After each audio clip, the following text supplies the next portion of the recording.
research shows that to effectively develop a skill, only 10% can be learned in the classroom.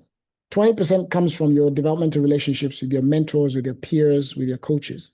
And 70% comes from doing. When you look at that 10-20-70 rule, you realize that the role of the teacher is only that 10%. And therefore, you can't do the 20%, you can't do the 70%. You need to get that young person to realize that that's how they're going to learn and create an environment where they are constantly being challenged to do projects and learning from others and creating experience where they learn from their peers and so forth. And when you do that, you then create this person who's unstoppable. And this is especially important in the age of AI, because in the age of AI, that 10% is what, technology is doing that.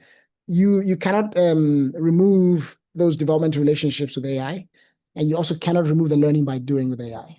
All that AI can do is make the 10% more efficient. So your job now is to focus as a teacher on the 20% and then the 70%, which is applying the knowledge, learning by doing. Therefore, if you don't have resources, don't worry, because young people are going to be much more competitive in the world when they've learned how to do things in the real world and they learn how to interact and navigate relationships with people and where they've created the agency and purpose and so forth, than if they've just become robots listening to an AI trying to tell them things.